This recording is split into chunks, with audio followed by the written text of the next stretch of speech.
नमस्कार, एक न्यूज 24 देख रहे हैं आप और मैं हूं आपके साथ साहिल। आपको बता दें कि पशुपति कुमार पारस जो है एनडीए छोड़कर विपक्षी महागठबंधन की तरफ रुख कर दिए हैं, जिससे लगातार जो है कुछ विधायकों की नाराजगी अब बढ़ गई है। आपको बता दें कि पशुपति पारस के विपक्षी महागठबंधन में जाने से सीट शेयरिंग का समीकरण जो है अब फंसता दिख रहा है। लगातार कुछ ऐसे पार्टी के लोग हैं जिनको जो है महागठबंधन में पारस जी की उपस्थिति से समस्या हो सकती है। आपको बता दें पहले ही विपक्षी महागठबंधन में सीट शेयरिंग को लेकर के पूरी तरह से कचपच चल ही रहा है कि पारस जी के आने से जो है पूरी तरह किसी न किसी का सेट किया हुआ खेल बिगड़ सकता है। हमारे साथ बातचीत करने के लिए हमारे सहयोगी सितेश जी हैं मौजूद। क्या लगता है सितेश जी आपको कि पारस जी के विपक्षी महागठबंधन में जाने से कितना जो है प्रभाव पड़ेगा और कितनी नाराजगी जो है कहीं ना कहीं कुछ लोगों की, क्योंकि पारस जी जाएंगे तो जो सीट शेयरिंग का फॉर्मूला पहले से तय था उनके जाने से थोड़ा बदलाव जो है होगा ही। देखिए, सबसे बड़ी बात साहिल जी, आपने कहा कि पशुपति पारस ने एनडीए को छोड़कर जब महागठबंधन में जाएंगे तो जाहिर सी बात है कि पहले से ऑलरेडी महागठबंधन में जो है सीट शेयरिंग फार्मूले की एक कहा जाए तो रूपरेखा तैयार कर ली गई है। अब कांग्रेस को कितनी सीटें देनी है, राजद कितनी सीटों पे चुनाव लड़ेगी, मुकेश सहनी कितनी सीटों पे चुनाव लड़ेंगे, बाकी जो दल हैं वो CPIML कितनी सीटों पे चुनाव लड़ेगी, ये सब कुछ एक पहले से समीकरण बन चुका था। पशुपति पारस जब एनडीए में थे तो पहले से ही ये कहा जाए तो चुनाव से अभी तकरीबन 5-6 महीने हैं, लेकिन ये चीज़ें जो हैं साल भर से कहीं ना कहीं चीज़ें बनती हुई आ रही थी। आपने देखा होगा कि कई बार इस चीज़ को लेकर बैठकें भी हुई, अभी हाल ही में दिल्ली में भी बैठक हुई थी, लेकिन पशुपति पारस उसमें भी नज़र नहीं आए। तो कहीं ना कहीं पारस जी अपनी मजबूती जो है महागठबंधन की ओर पेश करने की कोशिश कर रहे हैं, लेकिन लगातार लालू यादव से जो इनकी मुलाकातें हैं, तेजस्वी यादव से मुलाकात है, वो कहीं ना कहीं ये चीज़ें दिखाती है कि राजद में जो है पशुपति पारस की एक अहम भूमिका है और पशुपति पारस एक अच्छे नेता भी हैं और राजनीति के अच्छे जानकार भी हैं। तो ये सही समय पर मुझे लगता है कि सही दाव खेलेंगे।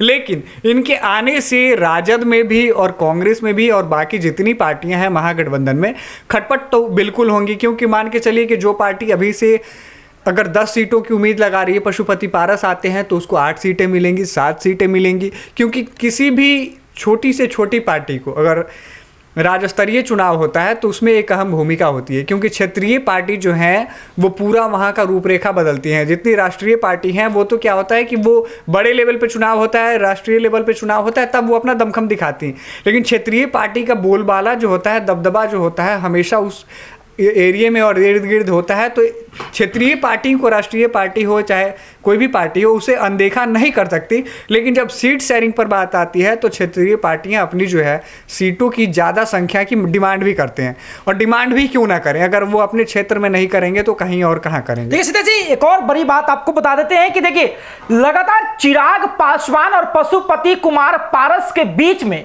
जो झगड़े और अनबन की खबरें आ रही थी, उसी बीच में एक सीट है अलौली विधानसभा क्षेत्र, वो लगातार हॉट सीट बना हुआ है। देखिए चिराग पासवान जी के पिताजी माननीय स्वर्गीय केंद्रीय मंत्री रामविलास पासवान जी की विरासत मानी जाती है अलौली सीट, और साथ ही में जो है पशुपति कुमार पारस भी कह रहे हैं कि अलौली सीट जो है वहां पर हमारा जनाधार है, हम भी वहां से आएंगे। लेकिन समस्या यह है कि अभी राजद के विधायक रामवृक्ष सदा यानी कहीं ना कहीं कह सकते हैं कि आप भी आरजेडी की वो सीट है, तो एक तरफ पशुपति पारस अलौली की तरफ देख रहे हैं, दूसरी तरफ चिराग पासवान अलौली की तरफ देख रहे हैं, और अब जो है राजद का भी वर्तमान में सीटें हैं, तो ये सारा समीकरण जो है थोड़ा पेचीदा हो जाता है। क्या राजद की सीट राजद की ही रहेगी या फिर राजद जो है पारस की तरफ देखेगी?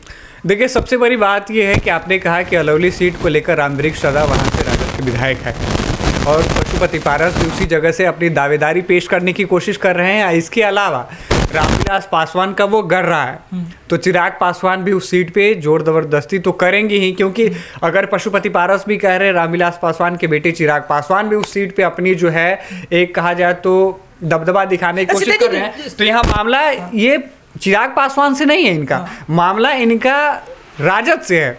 और सबसे बड़ी चीज़ ये है कि अगर ये राजद में महागठबंधन के हिस्सा बनते हैं तो जाहिर सी बात है कि रामवृक्ष सदा की जो टिकट है उस पर खतरा मंडराने लगेगा। लेकिन देखिए सीधे सी बात ये है बड़ी है कि देखिए वहां पर वो जो विधानसभा क्षेत्र है वहां पर पासवान वोटर्स के अलावा रविदास और कुर्मी और मुसहर वोटर जो होते हैं, जो मुसहर भुइयां भी हाल फिलहाल में रामवृक्ष सदा जो है रैली भी किए थे, सबको एकता कहीं ना कहीं पूरी तरह से जन बल प्रदर्शन करते दिखे थे। तो क्या रामवृक्ष सदा को जो है दरकिनार करना, अगर रामवृक्ष सदा पार्टी की बात न मानकर अगर निर्दलीय फिर लड़ गए तो फिर उसमें भी दिक्कत हो जाएगी। देखिए सबसे बड़ी चीज़ है कि पार्टी की बात ना मानना, ये तो बात की बातें हैं कि ऐसा क्या अपडेट आएगा, फैसला आएगा, वो अलग बात है। लेकिन सबसे बड़ी बात आपने कही कि अलौली सीट से दावेदारी कौन पेश करेगा। क्या पशुपति पारस अलौली विधानसभा से अपनी दावेदारी पेश करेंगे या फिर रामवृक्ष सदा जो वहाँ से अभी वर्तमान विधायक हैं वही राजद की ओर से अपनी दावेदारी पेश करेंगे। देखिए सबसे बड़ी चीज़ है कि जब गठबंधन होगी तो ये कुछ एक ही सीट नहीं है, ऐसी कई सीटें हैं जहाँ पे ऐसी चीज़ें और पेचीदा स्थिति बनेगी। तो इसमें जितनी महागठबंधन के अंदर पार्टियां हैं वो एक दूसरे के साथ कॉम्प्रोमाइज करेंगी, कोऑपरेट करेंगी। लेकिन एक सवाल एक है कि आपने कहा कि जितनी भी महागठबंधन में पार्टियां हैं वो कोऑपरेट करेगी, कॉम्प्रोमाइज करेगी, लेकिन राजद के लिए अभी वर्तमान में विधायक है रामवृक्ष सदा, और रामवृक्ष सदा भी चाहेंगे कि वो टिकट जो है हम ही को मिले, चाहे महागठबंधन में कोई भी पार्टियां हो, और राजद भी चाहेगी कि सीट हमारे खेमे में ही। देखिए ऐसा भी हो सकता है कि आपने जैसे कहा कि रामवृक्ष सदा का वो गढ़ है और वर्तमान में विधायक हैं ही अलौली से, तो राजद जब इस तरीके से अगर फैसला लेगी महागठबंधन में पशुपति पारस को शामिल करेगी तो हो सकता है कि पशुपति पारस को ये भी कहा जाए कि आप कहीं और विधानसभा तलाश कीजिए, क्योंकि देखिए वर्तमान विधायक जिस पार्टी आपकी बातों पे मैं आता हूं कि वर्तमान अगर विधायक किसी पार्टी का उसका गढ़ है वो, तो पार्टी भी नहीं चाहती कि उसके गढ़ को बदला जाए, क्योंकि क्या होता है कि वो नए जगह पे जाएगा, अपना पूरा सब कुछ साम्राज्य स्थापित करेगा, लोगों के बीच में लोकप्रियता बढ़ाएगा, तो उसे कई तरीके की चुनौतियां जो हैं वो सामना करनी पड़ेंगी। और जो वर्तमान में है वह व्यक्ति पहले भी काम कर चुका होता है, वर्तमान में भी कर रहा है और आने वाले समय में लोगों को ये भी बताता है कि हमारा विजन क्या है, हम क्या कुछ आपके लिए कर सकते हैं। तो बहुत सारी जो चीज़ें हैं उसकी पूरी रूपरेखा बदलनी पड़ेगी। तो हो सकता है कि शायद जो पशुपति पारस अगर महागठबंधन के हिस्सा बनते हैं तो अलौली विधानसभा सीट इनके खेमे में ना आए, क्योंकि राजद चाहेगी कि हमारे साथ ही जो है मतलब कि ये सारी सीटें रहे।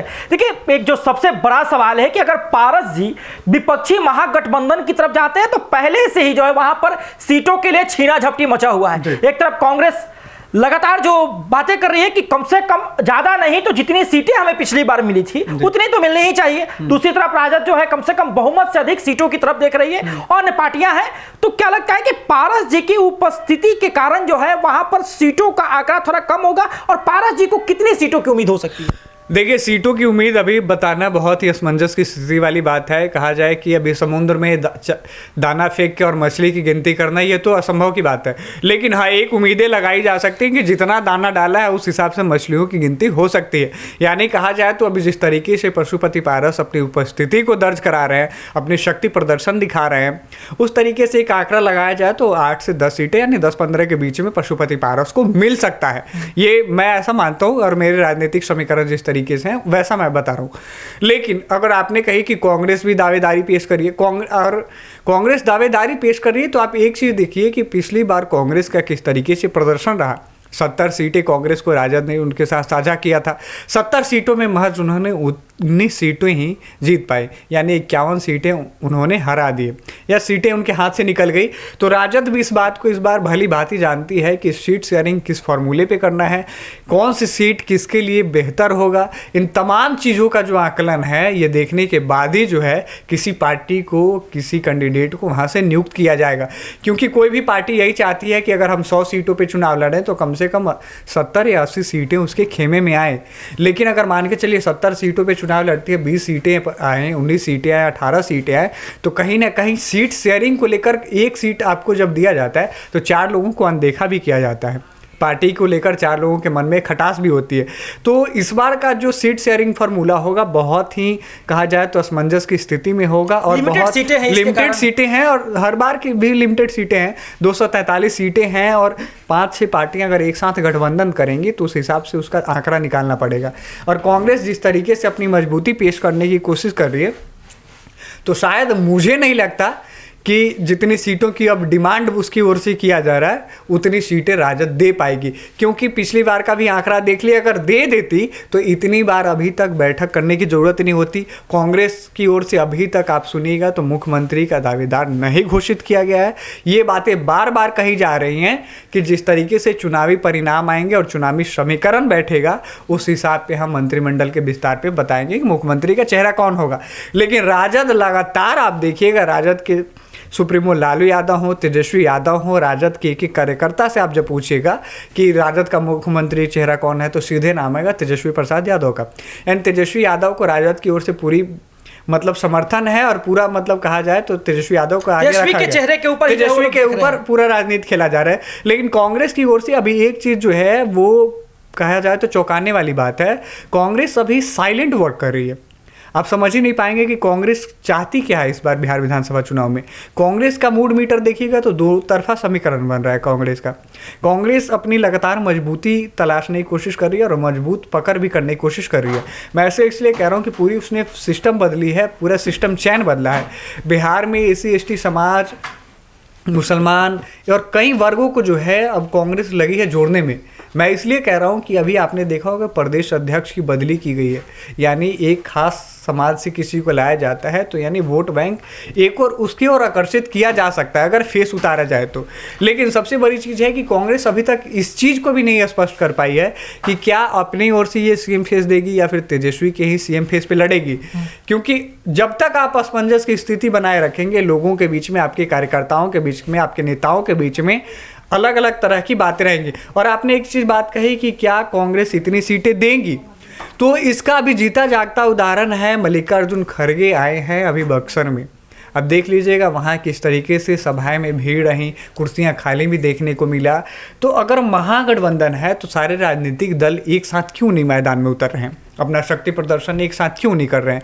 ये सवाल इसलिए पूछा जाएगा और पूछना भी लाजमी है कि अगर आपका किसी पार्टी के साथ गठबंधन है और आपके पार्टी के वरिष्ठ नेता आ रहे हैं, राष्ट्रीय लेवल के नेता आ रहे हैं, और कांग्रेस तो राष्ट्रीय पार्टी है भाई। मल्लिकार्जुन खड़गे को बिहार की भूमि पे आना यानी कांग्रेस अपनी पूरी शक्ति को झोंक दी।